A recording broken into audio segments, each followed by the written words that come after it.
Minha filha saiu e deixou o celular dela sobre a mesa. Minutos depois, ele começou a tocar. Na tela apareceu o número do meu marido, que havia falecido há 7 anos. Tremendo, abri a mensagem, o que lhe fez com que meu coração quase parasse. Eu nunca acreditei em fantasmas, nem em sinais do além, nem em espíritos que voltam para assombrar os vivos. Meu nome é Madalena Ferreira, tenho 67 anos e sempre fui uma mulher de pés no chão. Mas o que aconteceu naquela quinta-feira à tarde? Aquilo mudou tudo. Absolutamente tudo. Era por volta das 3 da tarde.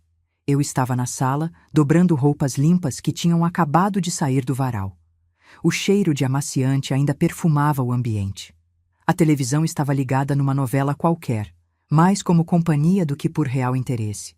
Minha filha Júlia estava no quarto dela, arrumando a bolsa com aquela pressa de sempre. Ela trabalha como supervisora numa loja de departamentos no shopping, sempre correndo, sempre atrasada, sempre distante. "Mãe, vou sair, depois a gente conversa", ela gritou do corredor, já com a bolsa pendurada no ombro. Antes que eu pudesse responder qualquer coisa, ouvi a porta da frente bater. Júlia tinha saído feito um furacão como de costume. Suspirei. Minha filha e eu... Bem, nossa relação nunca foi das mais calorosas. Desde que o pai dela morreu, há 7 anos, parece que existe um muro invisível entre nós. Eu tentava derrubar esse muro todos os dias, mas ela só empilhava mais tijolos. Voltei a dobrar as roupas. Uma blusa azul, uma toalha branca, um lençol cor-de-rosa. Movimentos mecânicos, repetitivos, reconfortantes. Foi então que ouvi o som. Trim-trim, trim-trim. Um celular tocando. Olhei para a mesinha de centro e vi. O aparelho de Júlia estava ali, esquecido, vibrando e acendendo com insistência. Minha primeira reação foi ignorar. Não era da minha conta, mas o telefone continuou tocando. 1 vez, 2, 3. Quem ligava tinha urgência. Deve ser do trabalho dela, pensei, me levantando do sofá. Caminhei até a mesinha, pronta para apenas desligar o toque e deixar que caísse na caixa postal. Mas quando olhei para a tela, meu coração literalmente pulou uma batida. Ali, em letras brancas sobre o fundo escuro, estava escrito: "Incoming call, Arnaldo Ferreira. Arnaldo, meu marido." Morto há 7 anos. Minhas pernas bambearam. Segurei na beirada do sofá para não cair. Aquilo não podia ser real. Tinha que ser um erro, uma coincidência macabra, alguém com o mesmo nome. Mas não. Eu conhecia aquele número. Ainda estava gravado na minha memória como uma tatuagem invisível. O celular dele. O mesmo que a polícia me devolveu depois do acidente, desligado para sempre, guardado numa gaveta até eu reunir coragem para cancelar a linha. O telefone continuou tocando. Minha mão tremia tanto que quase deixei o aparelho cair. Com o dedo suado, deslizei a tela para atender. "Alô?" Minha voz saiu como um sussurro rouco. Silêncio do outro lado. Não. Não era exatamente silêncio. Eu conseguia ouvir uma respiração. Lenta, pesada. Como se alguém estivesse ali, escutando, esperando. "Arnaldo?" Chamei, e minha voz rachou no meio. "Arnaldo, é você?" A respiração continuou por mais 3, 4 segundos eternos. Depois, a ligação caiu. Bip, bip, bip. Fiquei ali parada, segurando aquele celular como se fosse uma bomba prestes a explodir. Meu coração batia tão forte que eu podia ouvi-lo nos ouvidos. Suor frio escorria pela minha nuca. Aquilo não podia estar acontecendo. Arnaldo estava morto. Eu o vi no caixão. Eu joguei terra sobre o túmulo dele. Eu chorei durante meses, até não ter mais lágrimas. Então o celular vibrou de novo na minha mão. Olhei para a tela. Uma mensagem de texto, do mesmo número. Meus dedos mal conseguiam segurar o aparelho. Abri a mensagem com a respiração presa. E li: "Madalena, preciso te contar a verdade sobre o acidente. Eu não morri sozinho naquele dia. Abra a gaveta azul da minha oficina. Perdoe-me pelo que você vai descobrir. O telefone escorregou das minhas mãos e caiu no tapete. Eu desabei no sofá, incapaz de respirar direito. A sala girava ao meu redor. A gaveta azul. A oficina. A verdade sobre o acidente. Que verdade? Arnaldo tinha morrido atropelado em frente à oficina mecânica dele, numa tarde de domingo. Acidente de trânsito. Um motorista bêbado que fugiu do local. Caso arquivado. Dor arquivada. Vida seguindo em frente, mesmo destruída. Mas aquela mensagem... Eu não morri sozinho naquele dia. O que isso significava? Peguei o celular do chão com mãos trêmulas e li a mensagem de novo. E de novo. E de novo. Cada palavra era uma facada. Cada letra, um mistério que me arrastava para um abismo que eu não sabia que existia. Será que havia alguém com ele no acidente? Alguém que também morreu? Alguém que eu não sabia que existia? Minha mente começou a criar teorias desesperadas. Talvez fosse um assaltante, ou um cliente da oficina, ou... Não, tinha algo pior naquela mensagem. Algo que meu coração já sabia, mas que minha cabeça se recusava a aceitar. Perdoe-me pelo que você vai descobrir. Tá, perdoar o quê? Descobrir o quê? Olhei para as paredes da minha sala. As ferramentas antigas de Arnaldo ainda estavam penduradas ali. Uma chave inglesa enferrujada, um alicate de pressão, um martelo de borracha. Relíquias sagradas de um homem que eu amei mais do que a mim mesma. Ou, será que amei um homem que nunca existiu de verdade? Levantei-me do sofá cambaleando. Precisava sair dali. Precisava ir até aquela maldita oficina. Precisava abrir aquela gaveta azul. Porque algo me dizia que, assim que eu fizesse isso, minha vida nunca mais seria a mesma. E eu estava absolutamente certa. Antes de te contar o que encontrei naquela gaveta azul, preciso que você entenda quem era Arnaldo Ferreira. Ou melhor, quem eu achava que ele era. Conheci Arnaldo quando eu tinha apenas 22 anos. Eu trabalhava como caixa num supermercado do bairro, ganhando uma miséria, morando num quartinho alugado que mais parecia um armário. Ele entrou na loja numa tarde de sábado, com as mãos sujas de graxa e um sorriso que iluminou o meu dia inteiro. Pediu ajuda para encontrar óleo de cozinha. Conversamos por 15 minutos. Antes de ir embora, me pediu o telefone. 6 meses depois, estávamos casados. Arnaldo era mecânico, dono da própria oficina que herdou do pai. Não éramos ricos, mas também nunca nos faltou nada. Ele trabalhava de sol a sol, voltava para casa cheirando a óleo de motor e metal quente, mas sempre com aquele sorriso, sempre com um beijo na minha testa, sempre dizendo: Madá, você é a única coisa certa que eu fiz na vida. Júlia nasceu 3 anos depois do casamento. Uma menina de cabelos escuros e olhos iguais aos do pai. Arnaldo a carregava nos ombros pela casa, fingia que era um cavalo, fazia vozes engraçadas só para ouvi-la rir. Ele era um bom pai. Pelo menos, eu achava que era. Nossa vida era simples, previsível, confortável. Domingos na casa da minha sogra, que Deus a tenha, comendo macarronada e jogando baralho. Férias em janeiro numa praia barata do litoral. Aniversários com bolo de chocolate e refrigerante. Nada de luxo, mas muito amor. Ou era isso que eu pensava. O acidente aconteceu num domingo de setembro. Fazia um calor infernal, lembro até hoje. Arnaldo tinha ido até a oficina para só dar uma olhada num carro que ficou pendente. Ele sempre fazia isso, era viciado em trabalho. Júlia, que na época tinha 17 anos, estava no quarto estudando para o vestibular. Eu preparava o almoço. O telefone tocou às 11h37 da manhã. Era a polícia. Senhora Ferreira? A senhora é a esposa de Arnaldo José Ferreira? Meu mundo acabou naquela frase. Atropelamento. Motorista em alta velocidade. Fuga do local. Morte instantânea. Quando chegamos no IML, eu precisei identificar o corpo. Nunca vou esquecer aquele momento. Arnaldo estava ali, pálido, com um corte profundo na testa, os olhos fechados como se estivesse apenas dormindo. Segurei a mão dele. Ainda estava morna. Eu quis gritar, mas nenhum som saiu. Júlia chorou abraçada em mim. Nós duas nos despedaçamos juntas naquele dia. O enterro foi num sábado chuvoso. Metade do bairro compareceu. Arnaldo era querido, sempre ajudava todo mundo, consertava carros de graça para os vizinhos mais pobres. O caixão dele foi coberto com uma coroa de flores brancas. Joguei a primeira rosa sobre a madeira envernizada. Depois, a terra. E com aquela terra, enterrei meu coração também. Os meses seguintes foram uma névoa cinzenta. Eu não conseguia comer. Não conseguia dormir. Passei a tomar remédios para a ansiedade.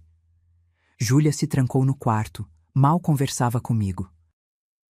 O advogado cuidou da papelada, inventário, transferência de bens, encerramento da oficina. Sim, eu achava que a oficina tinha sido encerrada, vendida para pagar dívidas. Foi o que me disseram. Sobrou a casa onde morávamos e uma pequena indenização do seguro de vida. 85.000 reais.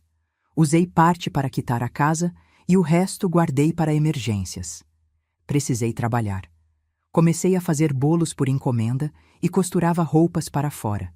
Dinheiro curto, mas dava para viver. Júlia entrou na faculdade de administração, mas abandonou no segundo ano. Arrumou emprego no shopping. Nossa relação nunca mais foi a mesma depois da morte de Arnaldo. Era como se ela me culpasse por algo que eu não entendia. Ficava dias sem falar comigo direito.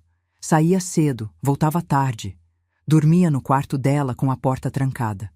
Eu atribuía tudo à dor. Cada pessoa processa o luto de um jeito, não é? Eu chorava todos os dias. Júlia se fechou como uma ostra. Diferentes, mas ambas destruídas. A casa virou um mausoléu silencioso. Mantive tudo como Arnaldo deixou. Suas ferramentas penduradas na parede da sala como se fossem obras de arte. O relógio de bolso de prata dele, herança do avô, a peça mais valiosa que possuíamos, ficou guardado numa caixinha de veludo na minha cômoda. Eu o segurava todas as noites antes de dormir, sentindo o peso frio do metal, fingindo que ainda podia ouvir o coração dele batendo através do tic-tac dos ponteiros. Nunca namorei ninguém depois de Arnaldo. Nem quis. Ele tinha sido meu primeiro e único amor. Meu começo, meio e fim. Como eu poderia substituir um homem que me deu os melhores anos da minha vida? 7 anos se passaram assim. 7 anos de luto, de solidão, de saudade que doía fisicamente no peito. 7 anos acreditando que tinha vivido um casamento feliz. 7 anos honrando a memória de um homem que eu considerava um santo. Até aquela quinta-feira. Até aquele celular tocar. Até aquela mensagem destruir tudo que eu acreditava saber sobre minha própria vida. Eu não morri sozinho naquele dia. Enquanto eu segurava o telefone de Júlia na minha sala, olhando para aquelas palavras impossíveis, uma coisa ficou clara na minha cabeça. Arnaldo tinha segredos. E pelo jeito, Júlia também. Peguei minha bolsa, calcei as sandálias e saí de casa sem nem trancar a porta direito. Precisava chegar naquela oficina. Precisava abrir aquela gaveta azul. Porque algo me dizia que os últimos 7 anos da minha vida tinham sido uma mentira. E a verdade estava esperando por mim no lugar onde tudo começou. No lugar onde Arnaldo morreu. Ou... será que morreu? A oficina ficava a 20 minutos de ônibus da minha casa. 20 minutos que pareceram 20 horas. Eu estava sentada no banco perto da janela, apertando a alça da minha bolsa com tanta força que meus dedos ficaram brancos. A mensagem continuava queimando na minha mente como ferro em brasa. Abra a gaveta azul da minha oficina. Desci do ônibus 2 quadras antes do ponto certo. Minhas pernas tremiam, mas eu precisava andar. Precisava ganhar tempo para organizar os pensamentos. A rua estava movimentada. Crianças jogando bola, senhoras conversando nas calçadas, um cachorro vira-lata dormindo à sombra de uma árvore. Vida normal. Cotidiano comum. enquanto meu mundo desmoronava por dentro. Quando virei a esquina e vi a oficina, meu estômago revirou. O lugar tinha mudado. A fachada, que antes era verde musgo, agora estava pintada de azul bebê. Uma placa nova dizia: Oficina do Regis, mecânica em geral. Carros estavam estacionados na frente. Barulho de ferramentas ecoava de dentro. A vida continuara sem Arnaldo. O mundo não tinha parado quando meu marido morreu. Só eu tinha parado. Respirei fundo e empurrei o portão. Um rapaz jovem, não mais que 25 anos, apareceu debaixo de um Gol branco. Tinha a camisa suja de óleo e um sorriso simpático. Boa tarde, senhora. A senhora veio buscar algum carro?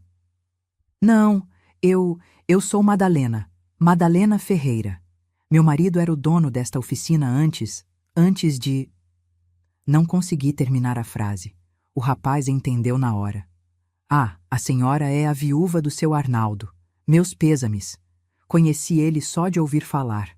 Era muito respeitado por aqui. Meu nome é Regis.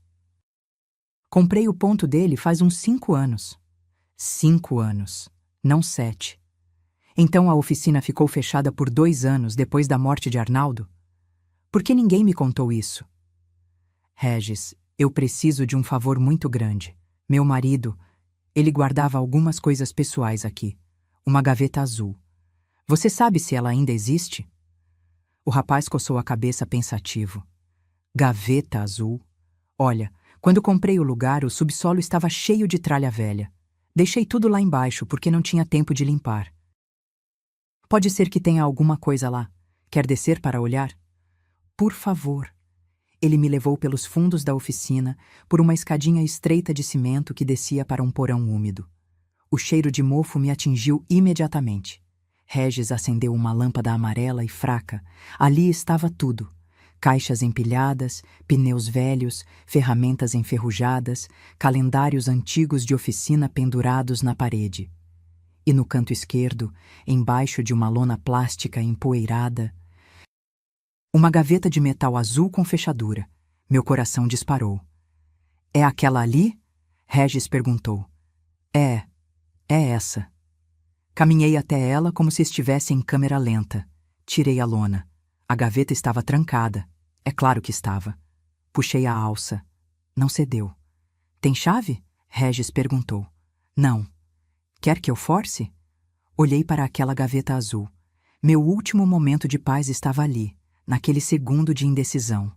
Se eu abrisse aquilo, não haveria volta.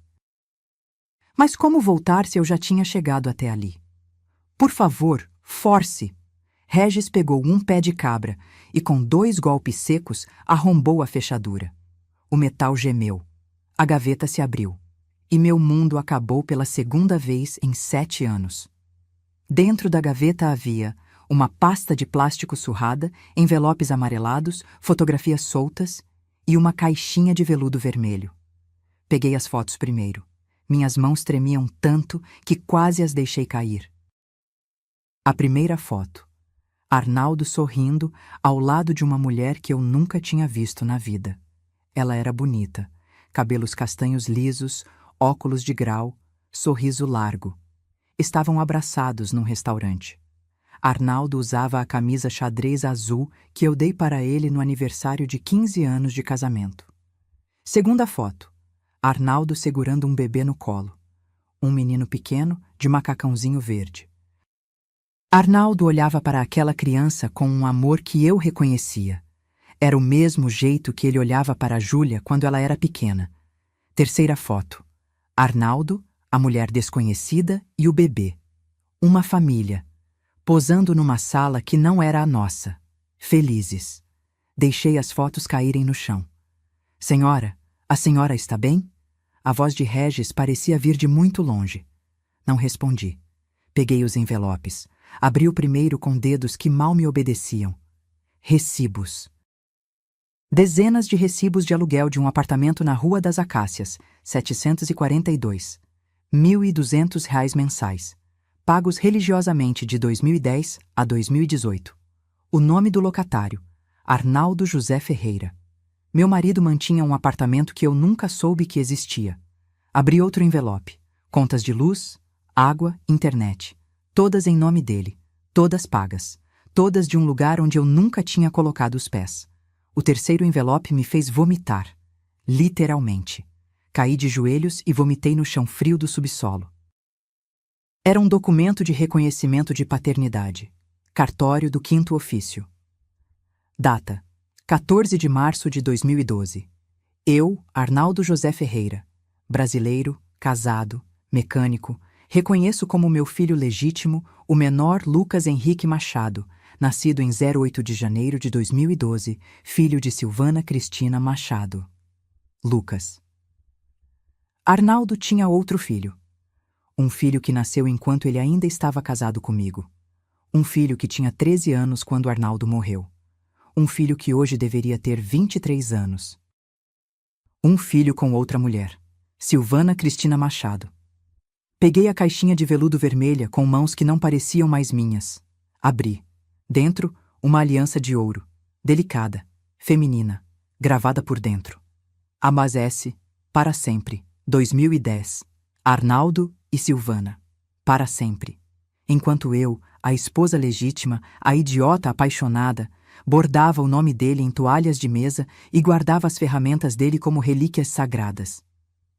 Senhora, senhora, quer que eu chame uma ambulância? Regis estava apavorado. Limpei a boca com as costas da mão. Levantei cambaleando. Juntei todas as fotos, todos os recibos, todos os documentos e enfiei tudo dentro da minha bolsa. Eu preciso ir embora. Tem certeza que está bem para ir sozinha? Estou. Não estava. Mas que diferença fazia? Subi aquela escada me segurando no corrimão como uma velha de 90 anos. Atravessei a oficina sem olhar para nada. Saí para a rua sob o sol escaldante de 3 horas da tarde. E ali, parada na calçada, olhando para o lugar onde meu marido morreu 7 anos atrás, eu entendi tudo. Arnaldo não tinha morrido sozinho naquele dia.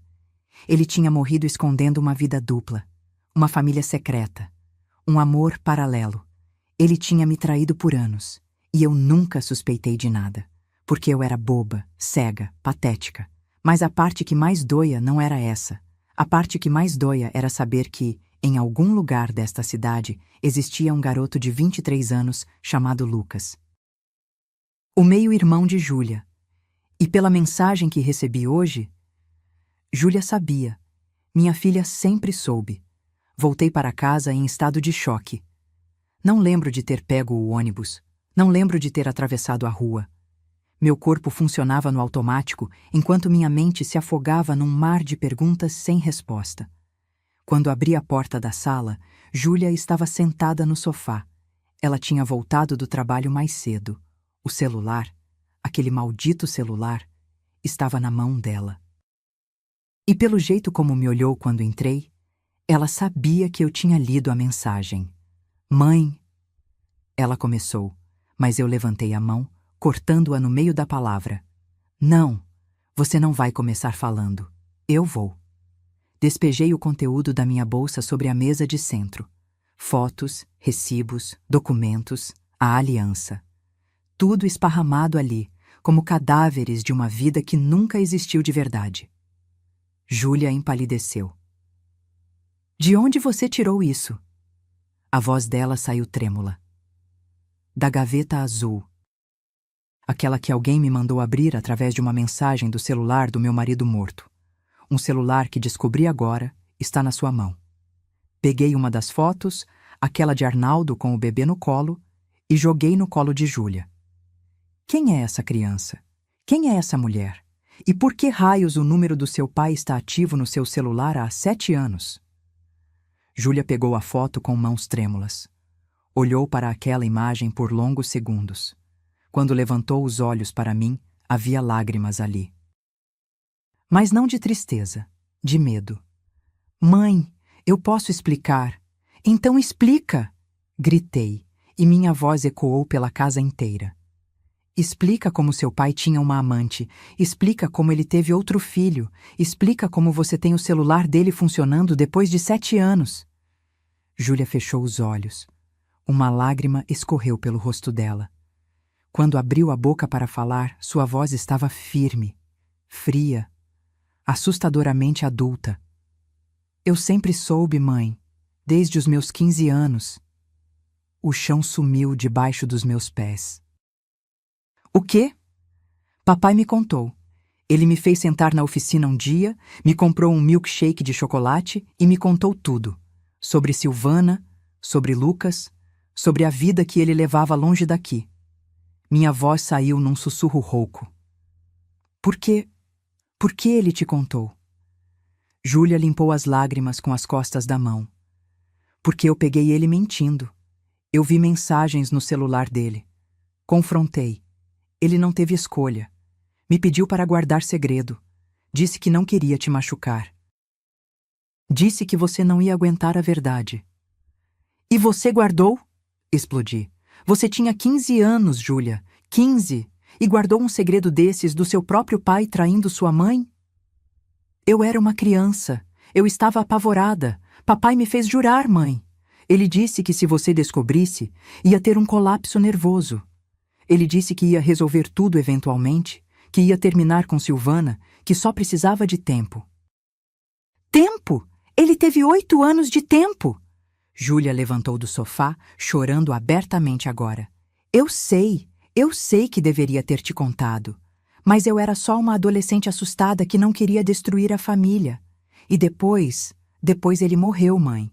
E pensei, para que contar agora? Para que machucar ela com algo que não tem mais volta?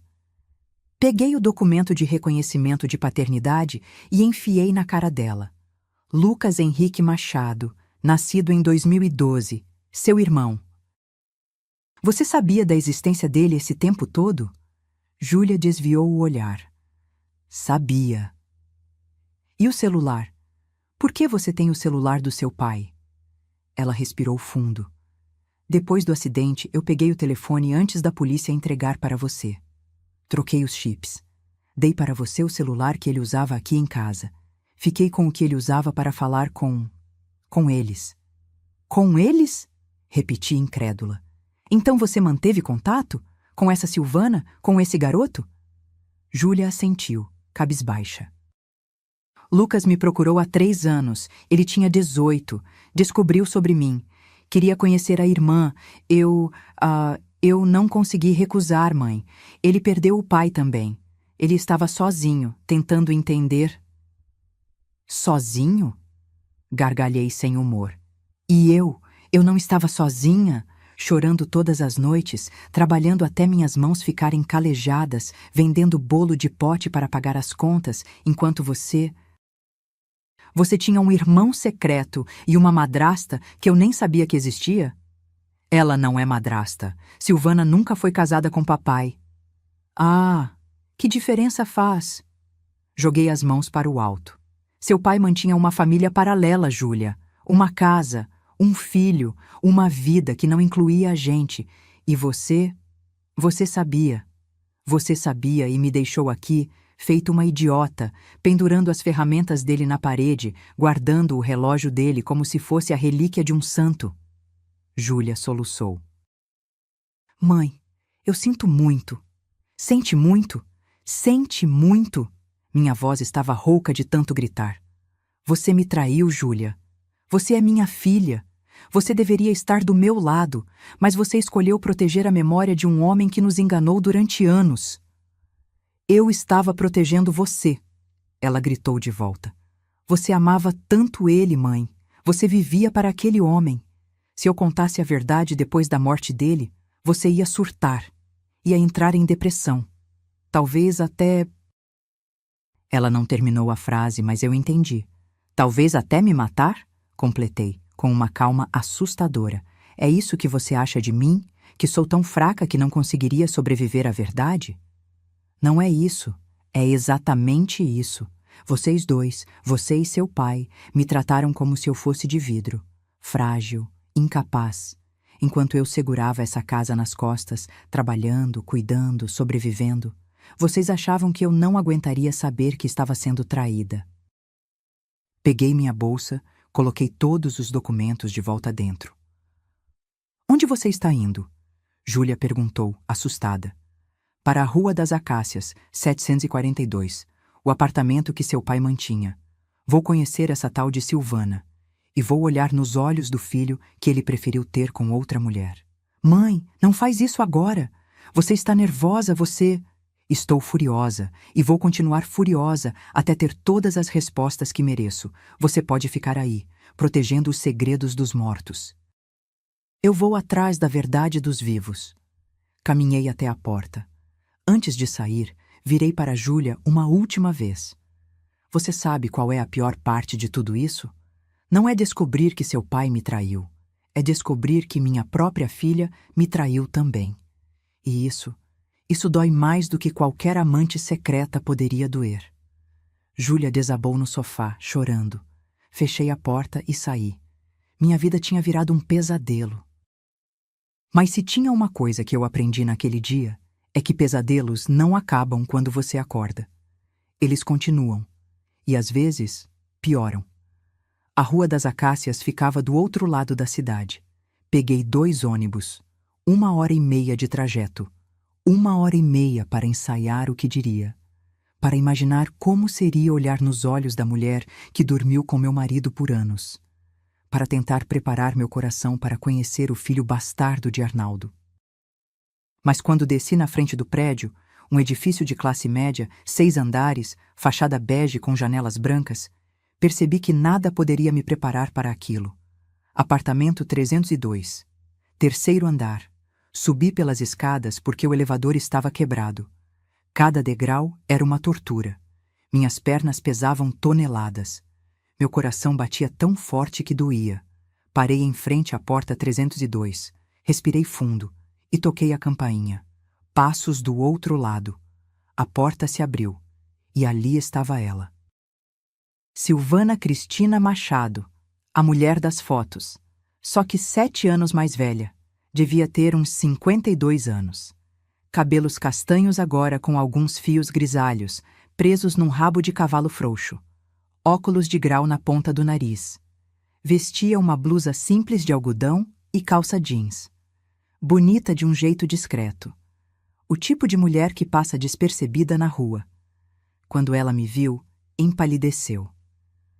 Madalena, sussurrou. Você sabe quem eu sou? Perguntei surpresa. Arnaldo me mostrou fotos, muitas fotos. Aquilo foi como um tapa na cara. Posso entrar? Minha voz saiu firme, mas por dentro eu estava aos pedaços. Silvana hesitou, depois abriu a porta completamente. Entre. O apartamento era pequeno, mas aconchegante. Sala e cozinha integradas, um sofá marrom de tecido puído, uma estante com livros empilhados de qualquer jeito. Cheiro de café fresco. Na parede, fotos emolduradas. Arnaldo em várias delas. Sorrindo. Abraçado com Silvana, segurando Lucas em diferentes idades. Uma vida inteira que aconteceu sem que eu soubesse. Café? Silvana ofereceu, meio sem graça. Não vim aqui para tomar café. Vim para respostas. Ela assentiu e sentou numa cadeira. Apontou para o sofá, me convidando a sentar também. Fiquei de pé.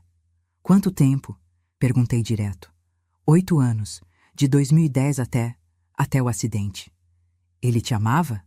Silvana olhou para as próprias mãos. Sim, do jeito dele, sim. Do jeito dele, repeti, amarga. E qual era esse jeito? Mentindo, enganando, mantendo 2 famílias como se fosse a coisa mais normal do mundo?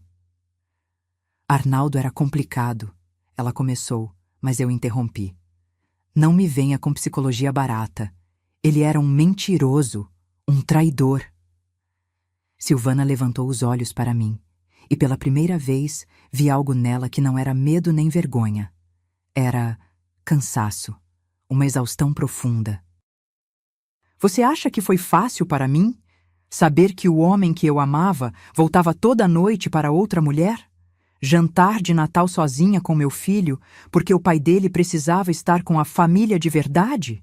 Aniversários, feriados, fins de semana, sempre dividindo ele com você? Dividindo? Gargalhei sem humor. Você não dividiu nada. Você roubou. Roubou anos da minha vida. Roubou o dinheiro que ele deveria estar usando aqui em casa. Roubou a fidelidade que ele me prometeu no altar. Eu não roubei nada? Silvana se levantou pela primeira vez mostrando as garras. Arnaldo me procurou. Ele escolheu estar comigo. Ninguém colocou uma arma na cabeça dele. E você? Você sabia que ele era casado? Silêncio. Sabia? Insisti. Sim, ela admitiu, baixando a cabeça. Desde o começo. Aquilo me deu vontade de esmurrar alguma coisa. Que tipo de mulher faz isso? Que tipo de pessoa destrói uma família conscientemente? O tipo que estava sozinha há anos. Silvana gritou de volta, os olhos marejados. O tipo que trabalhava 12 horas por dia como professora e voltava para uma casa vazia. O tipo que nunca tinha sido amada de verdade até conhecer Arnaldo. Amada.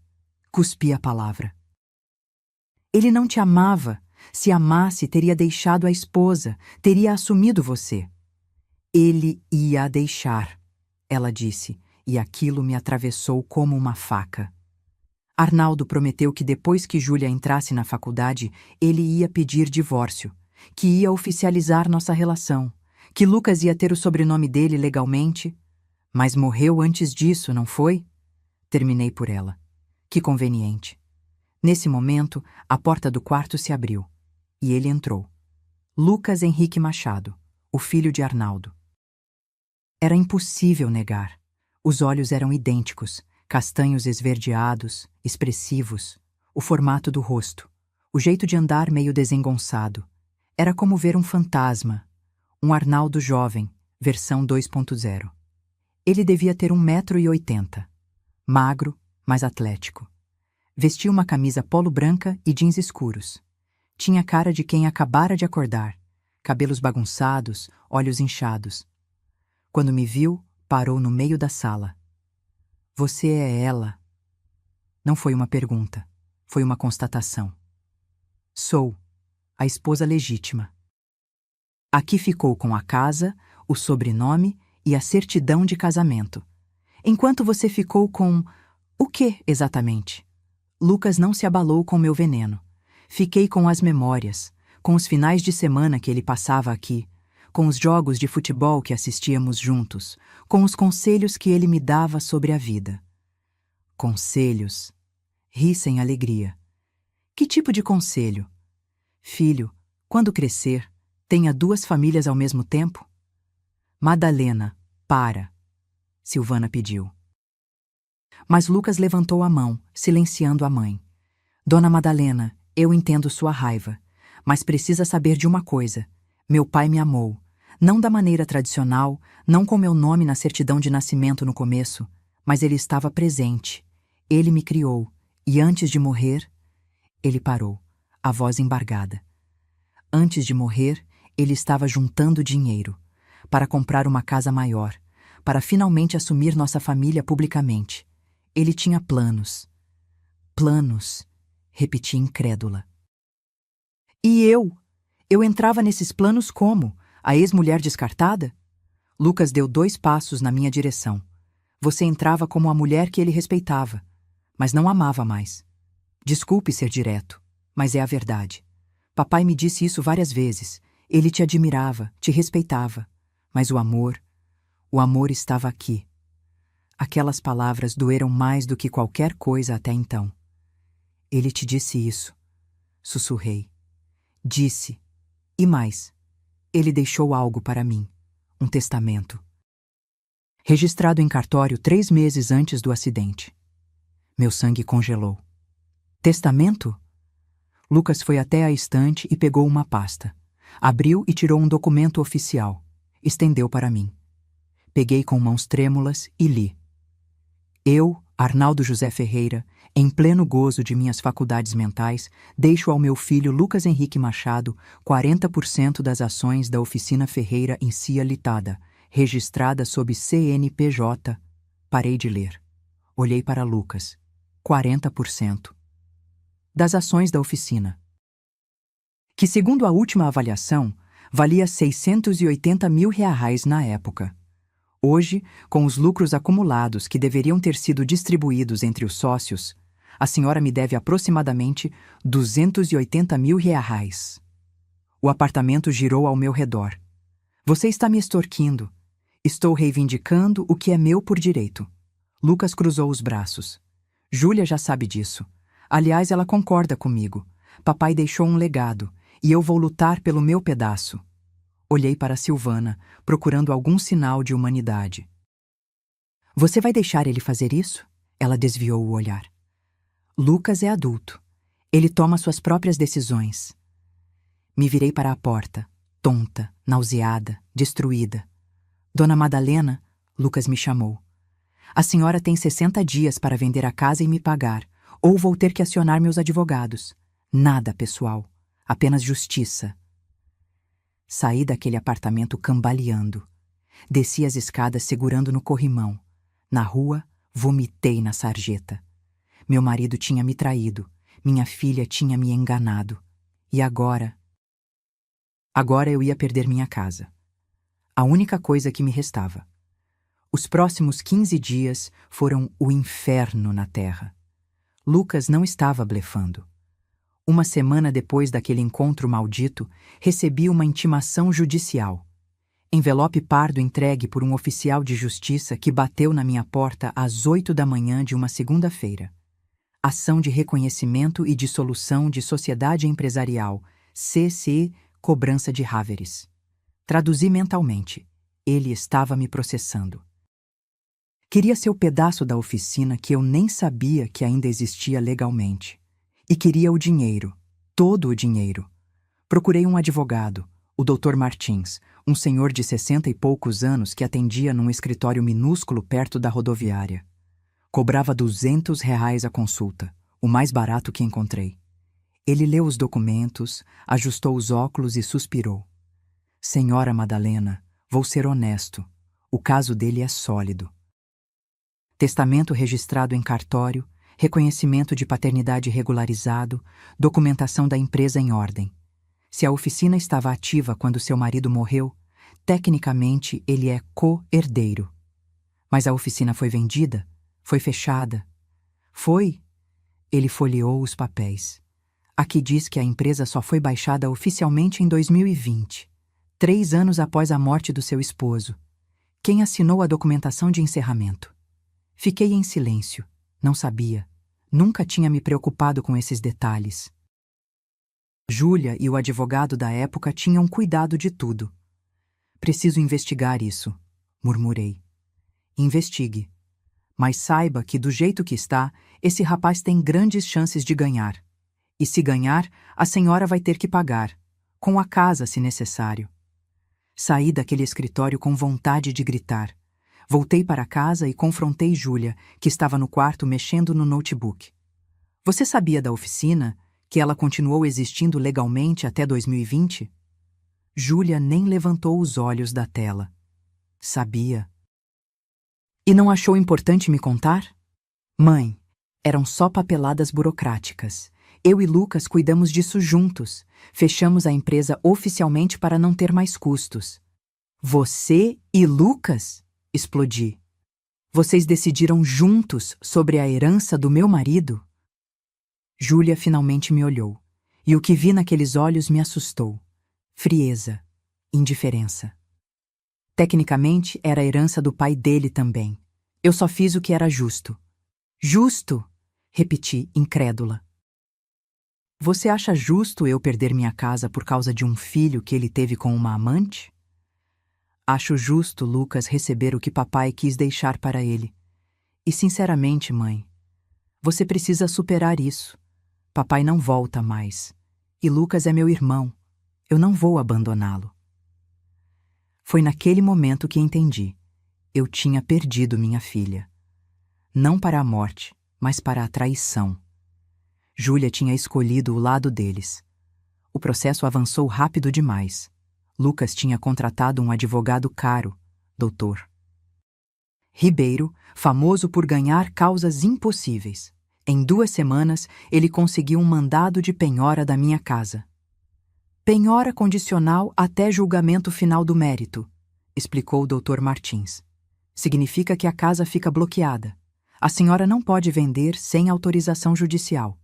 E se perdermos a ação, vai a leilão. 60 dias. Eu tinha 60 dias até a audiência final. 60 dias para juntar R$ 280 mil, ou perder o único teto que tinha sobre a cabeça. E a humilhação não parou por aí. Dona Cida, a vizinha fofoqueira do número 47, espalhou a notícia pelo bairro inteiro. Em 3 dias, todo mundo sabia. A viúva Santinha de Arnaldo tinha sido traída por anos. O marido exemplar tinha uma segunda família. E agora, o filho bastardo ia tomar a casa dela na justiça. Eu virei piada. Quando ia no mercado, sentia os olhares, os sussurros. As mulheres que desviavam quando eu passava, depois comentavam em voz baixa, achando que eu não ouvia. Coitada. Nem desconfiava. Dizem que ele mantinha apartamento do outro lado da cidade. O filho vai tirar a casa dela. Que vergonha. Bem feito. Devia ter prestado mais atenção no marido. Essa última me fez parar no meio do corredor de laticínios. Virei para ver quem tinha dito. Era Dona Vilma, uma senhora da igreja que eu considerava amiga. Nossos olhares se cruzaram. Ela teve a decência de parecer envergonhada, mas não se desculpou. Abandonei o carrinho de compras ali mesmo e saí do mercado. Chorei o caminho inteiro até em casa. Júlia se mudou 1 semana depois. Arrumou as coisas num domingo de manhã, enquanto eu fingia estar dormindo no quarto. Ouvi o barulho das malas sendo arrastadas, a porta da frente abrindo e fechando. Quando saí, a casa estava mais vazia. O quarto dela, esvaziado. Apenas a cama e o guarda-roupa antigo ficaram para trás. Sobre a mesa da cozinha, um bilhete. Mãe, vou morar com Lucas por um tempo. Você precisa de espaço para processar tudo isso. E eu preciso de distância. Não me odeie. Um dia você vai entender. Júlia. Amassei o papel e joguei no lixo. Minha filha tinha me abandonado para morar com o filho da amante do meu marido. Se alguém tivesse me contado essa história 1 mês atrás, eu diria que era impossível, que nenhuma filha faria isso com a própria mãe. Mas estava acontecendo, e eu estava completamente sozinha. As contas começaram a acumular. Sem o dinheiro extra que Júlia contribuía, mal conseguia pagar luz e água. Parei de fazer bolos por encomenda. Não tinha cabeça, não tinha forças. Emagreci 6 quilos em 2 semanas. Dona Iraci, minha vizinha do lado esquerdo, bateu na porta numa tarde de quinta. Ela tinha 73 anos, viúva há mais tempo que eu, ex-contadora aposentada. Sempre foi discreta, educada, mas distante. Nunca tínhamos sido íntimas. Madalena, posso entrar? Deixei. Ela entrou carregando uma travessa de lasanha. Trouxe comida, você está precisando. Não neguei. Estava mesmo. Sentamos na mesa da cozinha. Iraci me observou em silêncio por 1 minuto inteiro antes de falar. Soube do processo. O bairro inteiro sabe. Imagino, murmurei, sem olhar para ela. E soube também que você está sozinha, que sua filha te abandonou. Não respondi. Se falasse, ia chorar. Madalena, me olhe. Levantei os olhos. Iraci tinha uma expressão séria, determinada. Eu conheci seu marido, não muito bem, mas o suficiente. Ele me pediu para organizar a contabilidade da oficina dele há uns 12, 13 anos. Trabalhei com ele por 6 meses antes de me aposentar. Meu coração acelerou. Eu sempre desconfiei. Os números não fechavam. Dinheiro entrando que não batia com os serviços declarados. Saídas estranhas. Pagamentos duplicados. Na época, comentei com ele.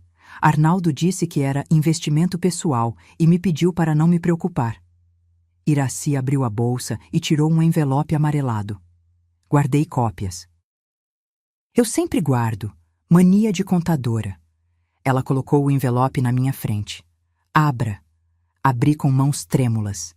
Dentro, planilhas antigas, recibos, comprovantes. E destacado em marca-texto amarela, desvios.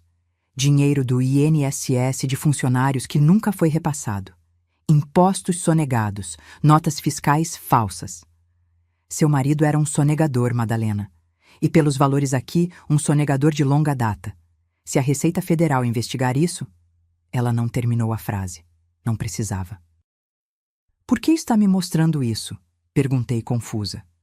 Iraci segurou minha mão sobre a mesa. Porque esse Lucas está te destruindo. Está te tirando sua casa, sua dignidade, sua paz. E eu não vou ficar de braços cruzados vendo uma vizinha ser humilhada dessa forma. Mas o que eu posso fazer com isso? Ela sorriu. Um sorriso pequeno, mas perigoso. Pode fazer esse menino repensar suas escolhas, pode usar isso para negociar, ou pode simplesmente destruí-lo.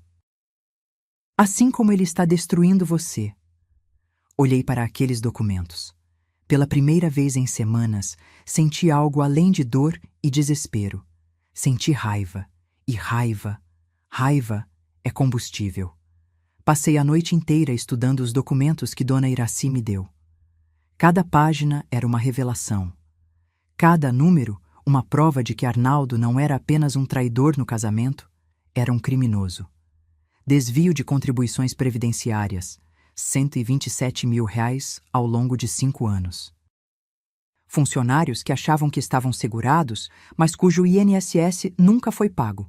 Notas fiscais frias, serviços que nunca aconteceram, declarados para reduzir impostos. Pagamentos para uma empresa fantasma chamada AS Consultoria Automotiva Ltda. AS, Arnaldo e Silvana.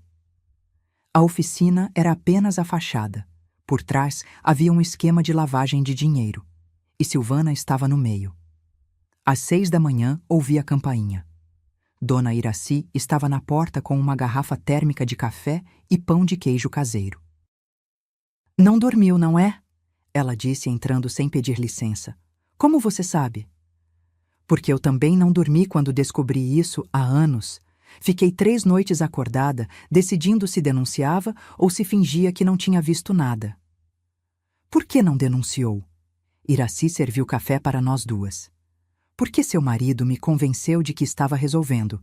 Disse que ia regularizar tudo, pagar as dívidas, fechar a empresa fantasma, promessas de homem assustado. Ela tomou um gole. Mas ele morreu antes. E eu guardei os documentos pensando que, um dia, poderiam ser úteis. Hoje descobri que estavam certos. Espalhei as planilhas sobre a mesa. Iraci, se eu levar isso para a Receita Federal, o que acontece? Investigação retroativa, multa astronômica, bloqueio de bens, e se comprovarem que Lucas usou dinheiro dessa origem ilícita, ele responde também. Ele tinha 8 anos quando isso começou. Não tem como responsabilizá-lo.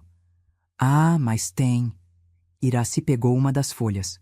Olha aqui, 2019.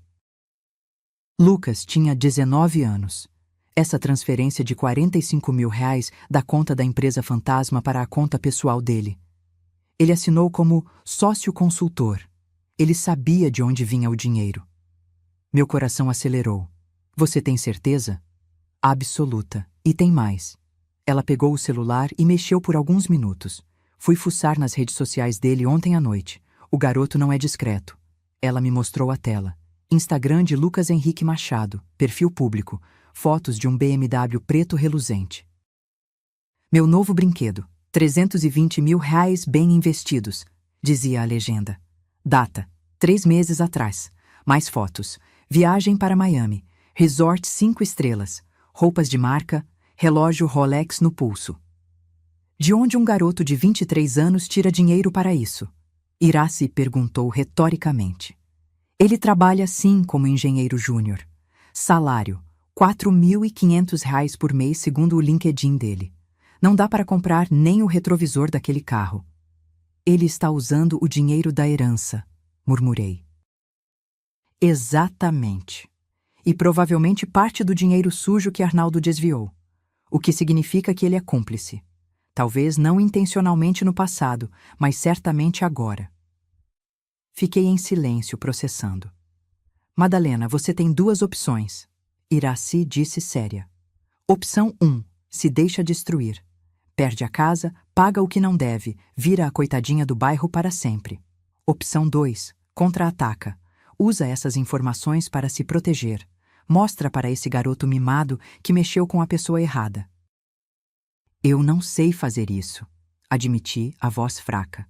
Nunca fui de briga, de conflito, sempre fui a pacificadora, a que cede. E olhe onde isso te levou. Iraci segurou meu queixo, me forçando a olhar nos olhos dela. Levou você a ser traída, humilhada e despejada. Chegou a hora de parar de ser vítima e começar a ser guerreira. Mas como? Eu não entendo de leis, de processos. Eu entendo e conheço alguém que pode ajudar.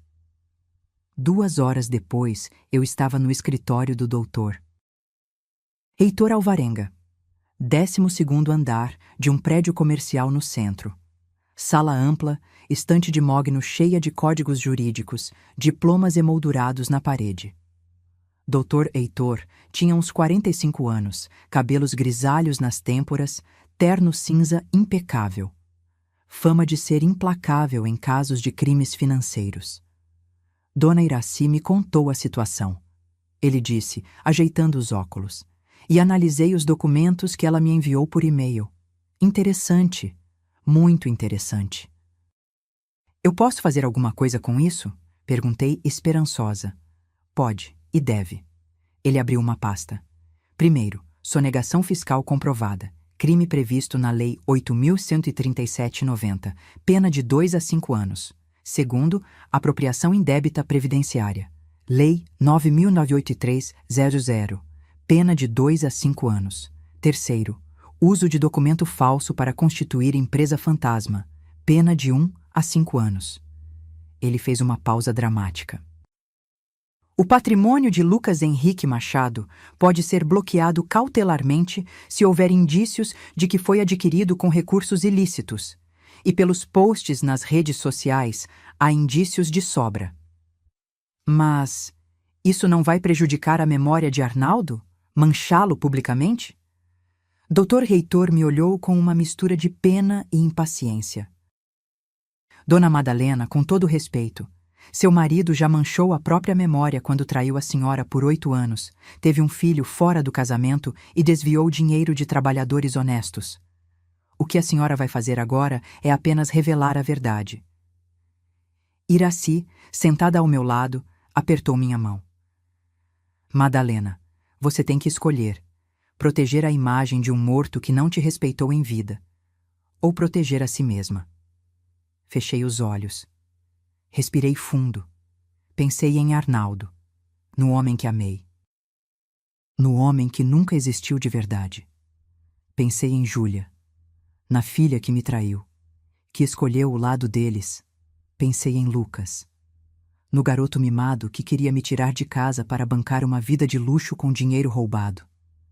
Pensei em todas as noites que passei chorando, em todas as humilhações que sofri, em todos os olhares de pena no mercado. Abri os olhos.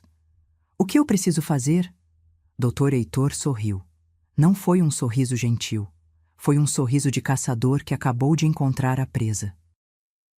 Primeiro, vamos montar uma defesa sólida no processo que ele moveu contra a senhora. Vamos argumentar que a oficina tinha dívidas fiscais ocultas e que ele, como herdeiro, deveria assumir essas dívidas também. Isso vai parar o processo? Vai fazer ele pensar 2 vezes, mas tem mais. Vamos preparar uma contra-oferta. A senhora propõe um acordo. Paga a ele R$180.000, valor bem abaixo do que ele pede, em troca de ele desistir de tudo e assinar um termo de quitação. Mas eu não tenho R$180.000. Não precisa ter, é uma armadilha. Se ele aceitar, gravamos a reunião. Conseguimos que ele admita ter recebido valores da empresa no passado, que ele confesse saber da origem do dinheiro. E aí... Dr. Heitor bateu a mão na mesa. Aí a senhora entrega tudo para a Receita Federal e para a Polícia Federal, com as confissões gravadas. Iraci completou. E enquanto isso, eu continuo investigando. Tenho amigos na Receita. Posso acelerar a abertura de uma investigação formal. Quando isso acontecer, o BMW dele, o apartamento, tudo vai ser bloqueado. Olhei para aquelas duas pessoas, uma vizinha que mal conhecia e um advogado que acabara de contratar, e percebi algo. Pela primeira vez em meses, eu não estava sozinha. Pela primeira vez, tinha aliados. Quanto você cobra? Perguntei ao Dr. Heitor. Normalmente, R$ 15.000 de honorários iniciais. Mas Dona Iraci é velha amiga. Vou fazer por R$ 8.000. E se ganharmos mais 20% do valor recuperado? R$ 8.000. Metade do que tinha guardado para emergências. Mas valeria cada centavo. Fechado. Apertamos as mãos. Saí daquele escritório com a coluna ereta pela primeira vez em semanas. Lucas achava que estava jogando xadrez comigo, mas ele não sabia que eu tinha acabado de virar o tabuleiro. Os próximos 10 dias foram os mais intensos da minha vida. Enquanto Lucas e Júlia achavam que eu estava me preparando para perder tudo, eu estava montando a armadilha perfeita. Dr. Heitor trabalhou rápido. Conseguiu adiar a audiência por mais 30 dias, usando um recurso técnico que não entendi direito, mas que me deu tempo precioso. Tempo para investigar, tempo para planejar, tempo para me transformar de vítima em caçadora. Dona Iraci virou minha parceira de guerra. Descobri que, por trás daquela velhinha discreta, existia uma mulher afiada, esperta, implacável, ex-contadora da Receita Federal por 20 anos antes de abrir escritório próprio. Ela conhecia cada brecha, cada lei, cada armadilha do sistema tributário brasileiro. Madalena, precisamos de mais provas, ela disse numa tarde de terça, sentada na minha cozinha com o notebook aberto. Os documentos que tenho são de 2008 a 2014. Precisamos conectar isso com o dinheiro que Lucas está usando agora. Como fazemos isso? Investigação digital. Ele posta tudo nas redes sociais. Vamos usar contra ele. Iraci me ensinou a fazer capturas de tela, a salvar stories antes que expirassem, a rastrear posts antigos. Viramos detetives amadoras. E Lucas facilitou nosso trabalho. O garoto era exibido demais. Encontramos comprovante de compra do BMW, postado orgulhosamente em março. R$ 320.000. Pago à vista. Fotos de Miami em janeiro. Resort Fontainebleau, diárias de R$ 800. 5 dias. Conta total, uns R$ 25.000. Relógio Rolex Submariner no pulso em várias fotos. Valor de mercado, R$ 45.000. Posts em restaurantes caros, baladas VIP, roupas de grife. Ele ganhou na loteria ou está gastando herança suja. Iraci concluiu.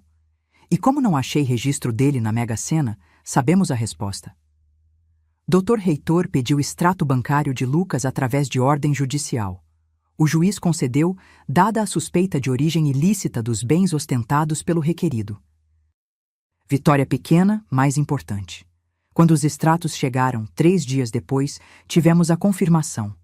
Transferência de R$ 280.000 da conta da extinta AS Consultoria Automotiva para a conta pessoal de Lucas, em fevereiro deste ano, 2 meses antes de ele me processar.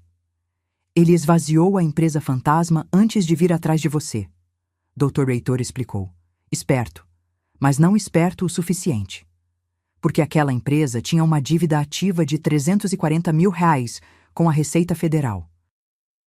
Dívida que, tecnicamente, passou para o espólio de Arnaldo quando ele morreu, e do espólio para os herdeiros, Lucas e Júlia. Eles dois vão ter que pagar? Perguntei esperançosa. Se a Receita cobrar, sim, e vou garantir que cobre. Iraci tinha seus contatos.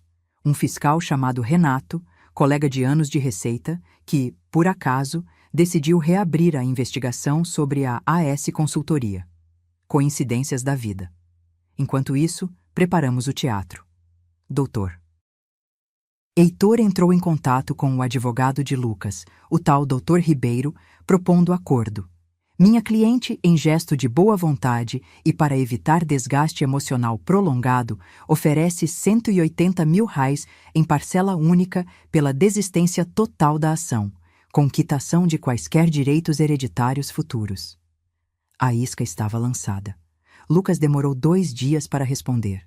Quando respondeu, foi através de mensagem no WhatsApp de Júlia, que ainda estava no grupo de família que nunca apagamos. Mãe, Lucas está disposto a aceitar 180 mil se você pagar em 15 dias. Acho que é bom para todo mundo. A gente encerra isso e segue em frente. Li aquela mensagem com um sorriso amargo. Júlia ainda me chamava de mãe, mas estava negociando minha rendição como se fosse corretora de imóveis. Respondi: vou providenciar o dinheiro. Marquem a reunião.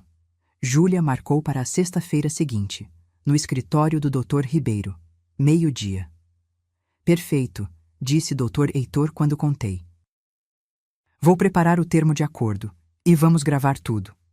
Gravar? Isso é legal? Desde que uma das partes saiba que está sendo gravada sim, e você vai saber. Na quinta-feira à noite, Dona Irácia apareceu na minha casa com uma sacolinha. Para você, disse entregando.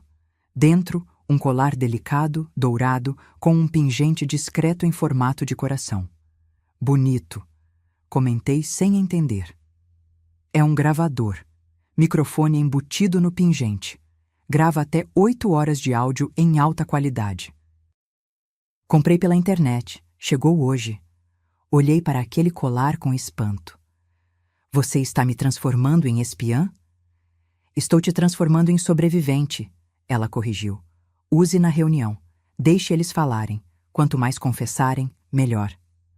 Passei a noite ensaiando. Dr. Heitor me deu um roteiro de perguntas que eu deveria fazer casualmente. Lucas, esse dinheiro que você está pedindo... Você já usou parte da herança do seu pai para alguma coisa? Como você conseguiu comprar aquele carro novo? Vi nas suas fotos, achei lindo. Silvana, você sabia de onde vinha o dinheiro que Arnaldo te dava? Ele comentava sobre a oficina? Perguntas inocentes, armadilhas fatais. Na sexta-feira de manhã, acordei às 5. Tomei banho demorado. Passei a roupa mais sóbria que tinha, conjunto azul marinho, sapato fechado, cabelo preso.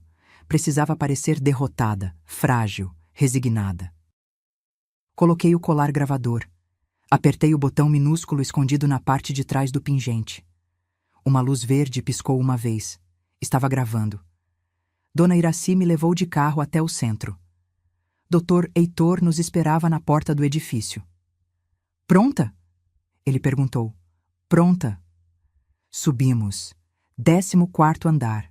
Escritório amplo, moderno, com vista para a cidade. O Dr. Ribeiro nos recebeu com um aperto de mão firme. Dona Madalena, vamos resolver isso de forma civilizada, certo? Espero que sim. Lucas e Júlia já estavam lá, sentados lado a lado no sofá de couro. Lucas de terno cinza, cabelo gel, postura confiante. Júlia de vestido preto, olhos baixos, mãos entrelaçadas no colo. Quando me viu, Júlia levantou os olhos. Houve um lampejo de algo. Culpa? Arrependimento? Mas durou meio segundo. Mãe, ela começou. Júlia, respondi seca. Não tinha mais lágrimas para aquela traição. Sentamos todos ao redor da mesa de reuniões. Dr. Ribeiro abriu uma pasta. Bem, vamos direto ao ponto. Meu cliente aceita o valor oferecido, 180 mil reais, mediante algumas condições. Passou os próximos 10 minutos explicando termos jurídicos. Eu fingia prestar atenção, mas minha mente estava focada no pingente, no gravador, na armadilha se fechando. Quando ele terminou, coloquei minha cartada. Antes de assinar, preciso entender uma coisa, disse com voz trêmula de propósito. Lucas, você já recebeu algum dinheiro da herança do seu pai? Porque se sim, talvez esse valor devesse ser abatido. Lucas trocou o olhar rápido com o Dr. Ribeiro. O advogado assentiu discretamente. Recebi alguns valores, sim. Meu pai deixou uma conta com cerca de 40 mil reais que ficaram comigo. E também tinha ações da antiga empresa dele que foram vendidas. Isso já faz tempo. Que empresa? Perguntei fazendo cara de inocente. AS Consultoria. Era uma prestadora de serviços que ele tinha além da oficina. Pronto. Primeira confissão gravada. E você usou esse dinheiro para... Lucas sorriu, orgulhoso. Investi bem. Comprei um carro, fiz uma viagem, estava guardando o resto. Meu pai sempre disse que eu devia aproveitar a vida. Segunda confissão. Confirmação de uso dos recursos. Júlia se mexeu desconfortável na cadeira. Ela estava mais esperta que Lucas. Percebia que algo estava errado. Mãe, a gente pode só assinar e acabar com isso? Ela pediu. Só mais uma pergunta. Insisti. Silvana. Onde ela está? Ela não vem assinar também? Silvana não é herdeira. Dr. Ribeiro respondeu. Tecnicamente, não precisa estar presente. Mas ela recebeu dinheiro de Arnaldo por anos, não foi? Como fica isso? Silêncio tenso. Lucas, inocente, respondeu. Minha mãe recebia uma pensão informal. Meu pai mandava dinheiro todo mês. Ela nunca trabalhou oficialmente com ele, só aconselhava. Terceira confissão. Ligação entre Silvana e os recursos desviados. Dr. Heitor, ao meu lado, permaneceu impávido, mas eu vi. O canto da boca dele tremeu, um quase sorriso. Tínhamos tudo. Peguei a caneta que Dr. Ribeiro me estendeu. Fingi que ia assinar o documento. Aproximei a ponta da caneta do papel e parei. Sabe de uma coisa? Disse pousando a caneta. Mudei de ideia. O silêncio na sala foi ensurdecedor. Como assim? Dr. Ribeiro franziu a testa. Mudei de ideia. Não vou assinar. Lucas se levantou da cadeira, vermelho de raiva. A senhora está brincando comigo?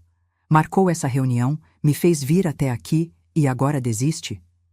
Sente-se, Lucas, disse Dr. Heitor, com voz calma, mas letal. Ou melhor, fique em pé. Você vai precisar. Foi então que a porta do escritório se abriu.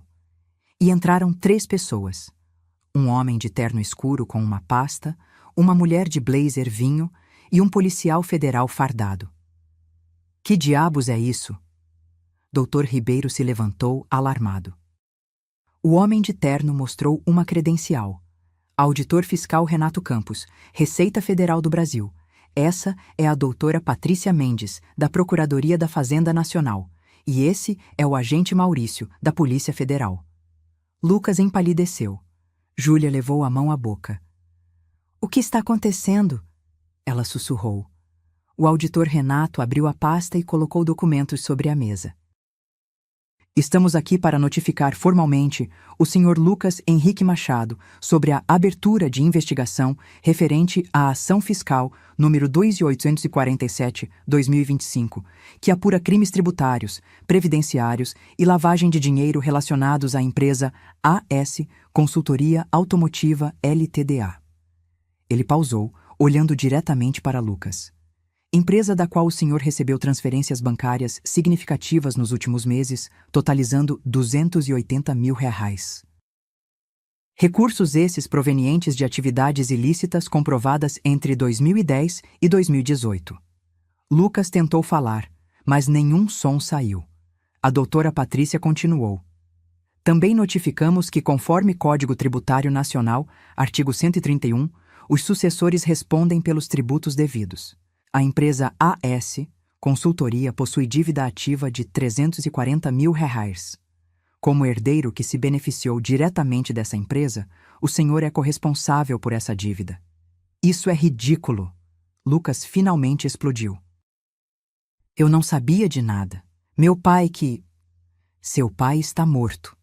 Dr. Heitor cortou friamente. Mas você está muito vivo e muito consciente. Tanto que acabou de confessar há menos de 5 minutos que recebeu dinheiro dessa empresa e o usou para comprar um veículo de luxo. Lucas se virou para mim, finalmente entendendo. Você me armou uma cilada? Toquei o colar no meu pescoço. Gravador. Cada palavra que você disse está aqui. Assinada, datada, testemunhada. Júlia começou a chorar. Mãe, você não pode fazer isso. Posso, e fiz. Olhei para minha filha com uma frieza que nem sabia que possuía. Você me traiu, Júlia. Escolheu proteger um mentiroso morto e um aproveitador vivo. Agora colhe as consequências. O agente Maurício deu um passo à frente. Senhor Lucas, não está sendo preso neste momento, mas fica intimado a comparecer à Polícia Federal na próxima segunda-feira para prestar depoimento formal. Todos os seus bens de valor superior a R$ 50,000 estão, a partir deste momento, bloqueados cautelarmente. Meu carro! Lucas gritou desesperado. Bloqueado! Não pode ser vendido, transferido ou usado como garantia até o fim das investigações. O apartamento? Se estiver em seu nome ou de sua mãe, também bloqueado. Lucas desabou na cadeira, a cabeça entre as mãos.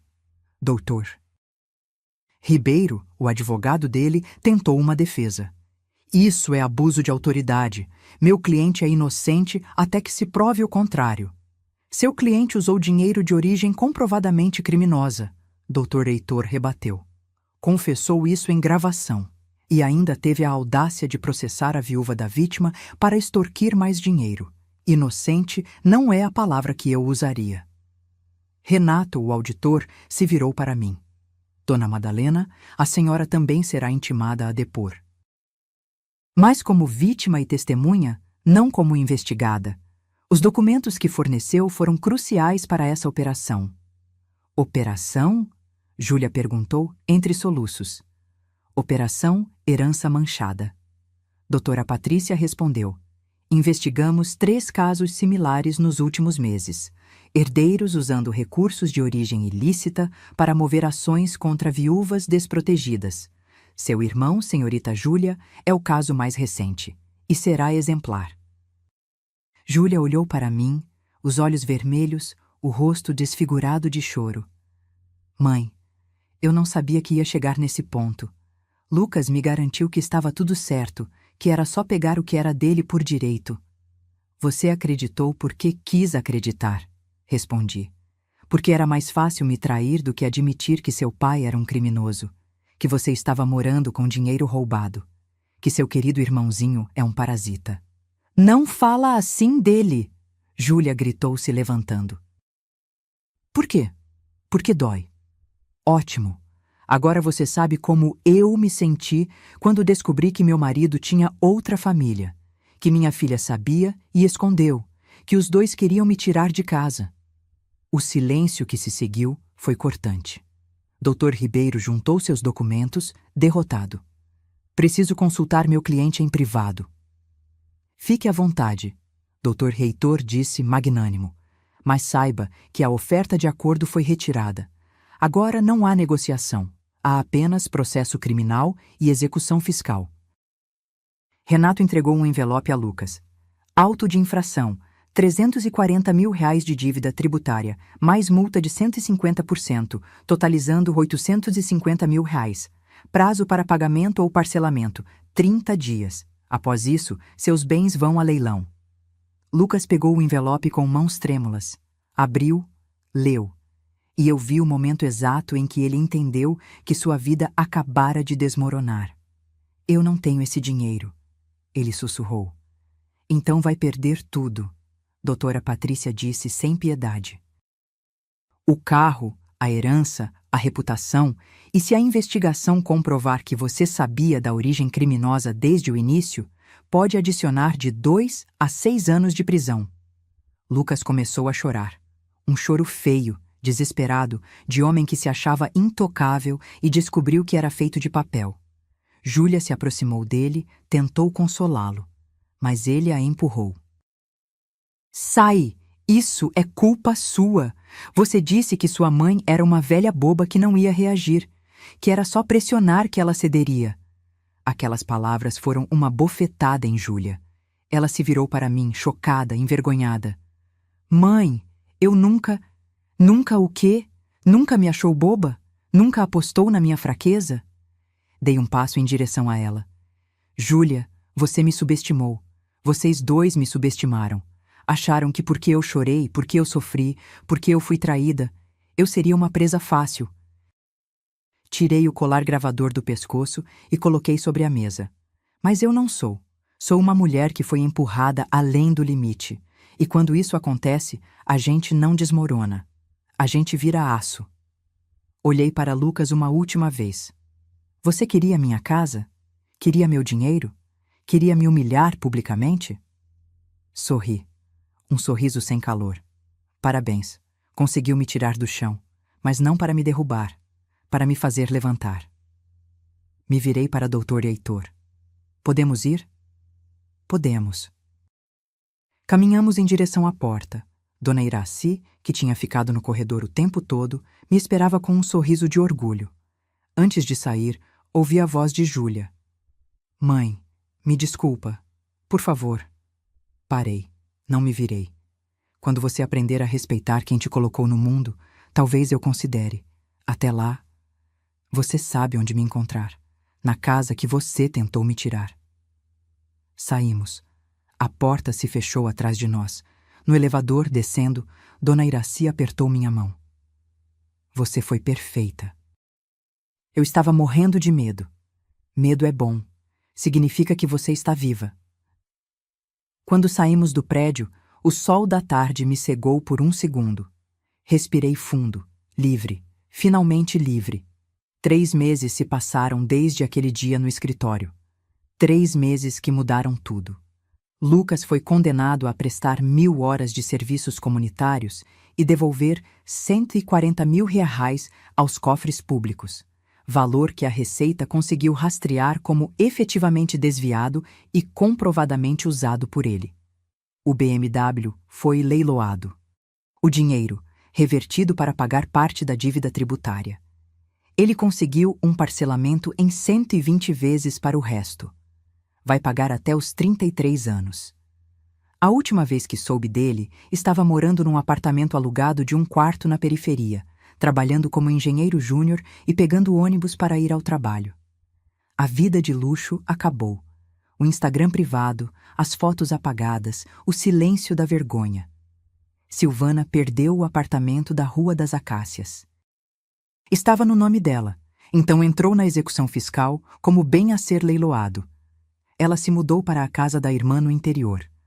Ouvi dizer que voltou a dar aulas particulares de matemática para sobreviver. Nunca mais a vi pessoalmente. E não tenho vontade nenhuma de vê-la. E Júlia? Júlia foi a parte mais dolorosa de toda essa história. 10 dias depois da reunião, ela apareceu na minha porta. Era domingo de manhã. Eu estava regando as plantas do quintal quando ouvi a campainha. Abri e lá estava ela. Magra demais, olheiras profundas, roupas amarrotadas. Mãe, posso entrar? Fiquei na porta, sem me mexer. Depende, veio me pedir desculpas ou me culpar? Ela começou a chorar ali mesmo, na soleira. Eu estraguei tudo. Perdi meu irmão, perdi você, quase perdi meu emprego porque não conseguia me concentrar. Mãe, eu sinto tanto. Parte de mim queria abraçá-la. A parte que ainda era mãe, que ainda lembrava da menina pequena que dormia abraçada comigo quando tinha pesadelos. Mas a outra parte, a parte que tinha sido apunhalada pelas costas, ergueu uma muralha. Júlia, você não perdeu seu irmão. Você perdeu a fantasia de quem ele era. Lucas sempre foi um aproveitador. Você só não quis ver. Eu sei disso agora. E me perdeu porque escolheu acreditar nele ao invés de confiar em mim, sua própria mãe. Ela limpou o rosto com as costas da mão. Como eu posso consertar isso? Respirei fundo. Não pode. Não agora. Talvez nunca. Vi a dor no rosto dela, mas continuei. Você precisa aprender, Júlia. Aprender que lealdade familiar não é cega. Que defender alguém não significa aceitar o errado que essa pessoa faz. Que respeito se constrói, mas se destrói muito mais rápido. Mas você é minha mãe. Sou, e sempre serei. Mas isso não significa que vou esquecer o que você fez. Você tem 25 anos, Júlia. É adulta. Precisa entender que escolhas têm consequências. Ela soluçou. Então, você nunca vai me perdoar? Encostei no batente da porta. Perdoar não é esquecer. Talvez um dia eu perdoe. Mas esquecer? Nunca. E confiar em você de novo? Isso você vai ter que conquistar. Com tempo. Com atitudes. Com respeito. Posso voltar para casa? Não. A palavra saiu firme. Doeu em mim, mas saiu. Você escolheu sair. Agora precisa aprender a viver com essa escolha. Precisa crescer, Júlia. Precisa descobrir quem você é sem se apoiar em mim, sem se apoiar em Lucas, sem usar ninguém como muleta. Ela assentiu derrotada. Eu te amo, mãe. Eu também te amo. Mas amor não é suficiente quando não há respeito. Fechei a porta devagar. Encostei nela por dentro e chorei. Chorei muito. Porque dizer não para uma filha é a coisa mais difícil que uma mãe pode fazer. Mas às vezes é necessário. 2 meses depois, recebi uma carta dela. Escrita à mão, 3 páginas de desculpas genuínas, de reflexões, de reconhecimento dos erros. Não respondi. Ainda não estava pronta, mas guardei a carta numa gaveta. Talvez um dia. Enquanto isso, minha vida tomou um rumo completamente diferente. Usei os R$ 140 mil que Lucas foi obrigado a devolver. A Receita reverteu o valor para mim como restituição à vítima de crime tributário. Com esse dinheiro, reformei a casa. Pintei as paredes de um amarelo suave que sempre quis. Troquei os móveis velhos. Tirei as ferramentas de Arnaldo da parede da sala. Não joguei fora, mas guardei no porão. Aquilo não era mais altar. Era apenas ferrugem do passado. O relógio de prata dele, aquele que eu guardava com tanto carinho. Vendi. Por R$ 3.200 numa casa de leilões. Usei o dinheiro para comprar uma máquina de costura profissional, porque eu tinha um plano. Dona Irace me deu a ideia. Madalena, você costura maravilhosamente bem. Por que não transforma isso num negócio de verdade? E foi o que fiz. Aluguei a garagem da casa, que nunca tinha sido usada, e transformei num pequeno ateliê. Costuras da Madá. Nome simples, honesto. Comecei fazendo consertos e ajustes. Depois, vestidos sob medida. Depois, roupas para lojas locais. Dona Iraci virou minha sócia. Ela cuidava da parte financeira, dos impostos, dos contratos. Eu cuidava da criação. Em 2 meses, já tínhamos 5 clientes fixas. Em 3 meses, 10. Contratei Socorro, uma moça de 30 anos do bairro vizinho, para me ajudar. Ela costurava rápido e bem. Pagava R$ 2.000 por mês para ela, salário justo com carteira assinada. Pela primeira vez em décadas, eu tinha orgulho de mim mesma. Não era a esposa de alguém. Não era a viúva coitada. Não era a mãe abandonada. Era Madalena, empresária, costureira, sobrevivente. Numa tarde de sábado, 3 meses e meio depois de tudo, estava no ateliê terminando um vestido de festa quando ouvi a campainha da casa. Socorro tinha ido embora mais cedo. Fui atender. Era Júlia. Mas uma Júlia diferente. Cabelos presos num coque simples, sem maquiagem, roupas discretas, e nos olhos, humildade genuína. Mãe, eu sei que você pediu tempo, e eu dei, mas eu consegui um emprego novo, supervisora de vendas numa loja maior, e aluguei um apartamento, pequeno, mas é meu. Estou me sustentando sozinha pela primeira vez na vida. Olhei para minha filha, para a mulher que ela estava se tornando. Fico feliz por você. E comecei terapia, para trabalhar tudo o que aconteceu.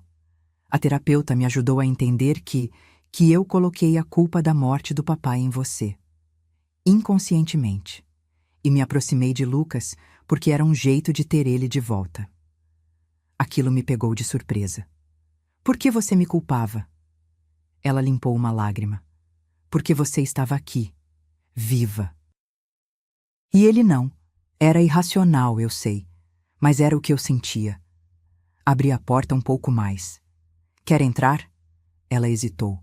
Posso? Pode, mas não no quarto, ainda não. Entramos. Preparei café, conversamos por 2 horas, de verdade, sem gritos, sem acusações, apenas mãe e filha tentando reconstruir pontes queimadas. Quando ela foi embora, me abraçou. Obrigada por não ter desistido de mim, mesmo quando eu merecia. Mães não desistem, mas também não são capachos. Ela sorriu.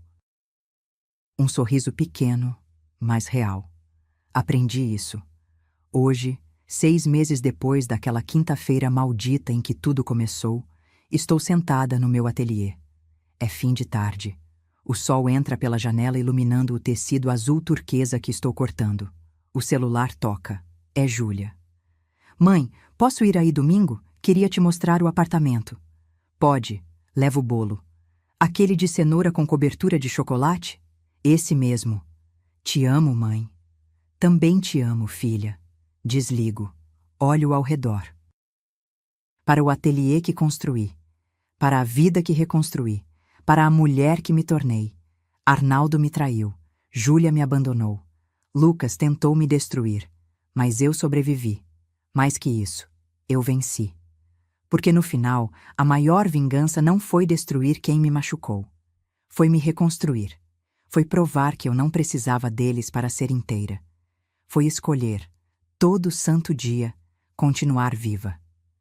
E hoje eu olho no espelho e gosto do que vejo. Uma mulher de 67 anos, cabelos grisalhos, rugas de expressão. Mãos calejadas de tanto trabalhar, mas olhos brilhantes, coluna ereta e um coração que, apesar de todas as cicatrizes, ainda bate forte. Fim.